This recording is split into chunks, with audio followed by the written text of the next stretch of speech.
Si au Citromuséum de Castellane, créé par Henri Fradet, il y a 110 véhicules qui ont très peu de kilomètres, il y a un modèle qui fait exception à cette règle.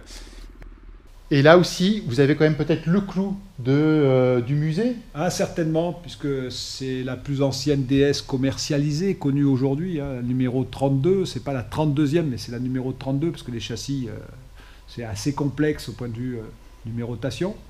Mais d'octobre 55, on n'en connaît qu'une deuxième qui est au conservatoire et qui est un véhicule qui n'a pas été commercialisé et qui est en partie reconstruit.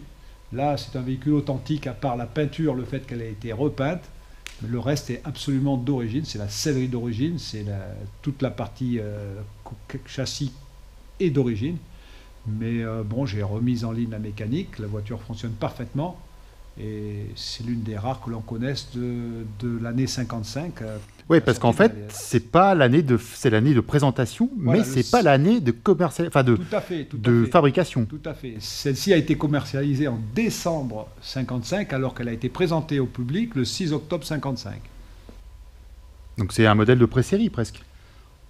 On ne peut pas dire de pré-série, puisque elle a été... Le véhicule est passé aux mines et a été commercialisé, donc c'est pas vraiment une pré-série. Par contre, elle a été entièrement montée à la main, puisque les chaînes ont commencé en février 56. Donc il y a énormément de pièces spécifiques, mais c'est quand même un véhicule qui a été commercialisé.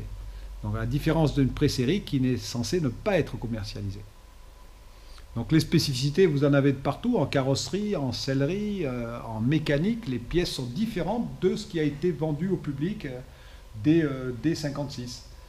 Donc on connaît la numéro 191 et entre la 32 et la 191, rien n'a apparu pour le moment. Peut-être qu'un véhicule va surgir, mais ça devient de plus en plus difficile de trouver des sorties de grange, des véhicules avec des numéros aussi faibles en numérotation de châssis.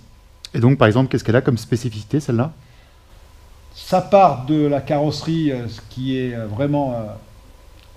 différente d'un modèle 56, hein. Vous avez des tout petits détails, les serrures de porte sont à 2 dents au lieu de 3 dents, vous avez des petits joints qui sont différents, des attaches de capot différentes, à la balle arrière aussi, et puis bon, les pièces spécifiques du modèle 56, on les retrouve évidemment, comme l'échappement central, la queue de carpe, les catadiopes sur les ailes avec la flamme rouge, les ouïes avant en forme gaufrée, qui sont aussi spécifiques, et le fait qu'elle n'ait pas de téton de cric pour changer la roue.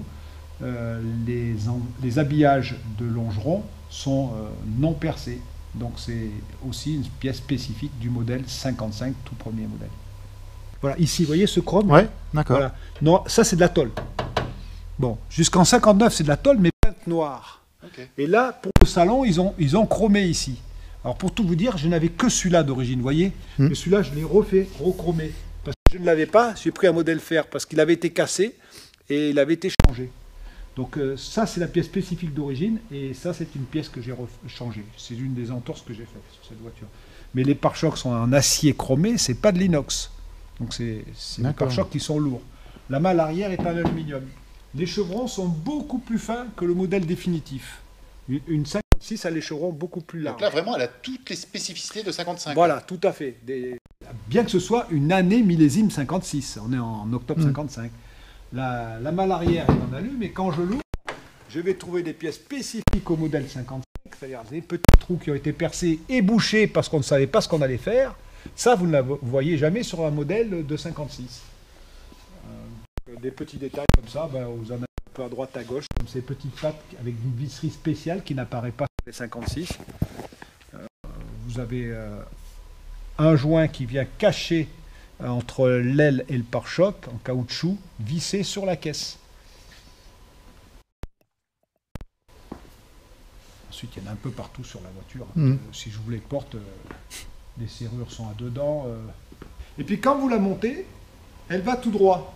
A contrario de toutes les DS, qui vient plaquer, la vitre vient plaquer de à peu près 1,5 centimètre pour empêcher que l'air rentre à grande vitesse. Parce qu'en fait, on s'est aperçu que les DS sifflaient à une certaine vitesse du fait que la vitre, n'ayant pas de cadre, venait se décoller de la voiture.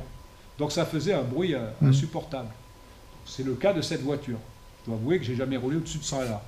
Mais bon, la solution était que les rails qui venaient guider la vitre étaient légèrement inclinés vers l'intérieur, ce qui permettait en fin de parcours, en fin de course, de plaquer la vitre contre la voiture et empêcher, en principe, l'air de rentrer.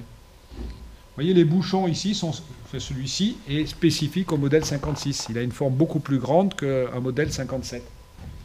Et c'est la même chose pour toutes les portes, évidemment.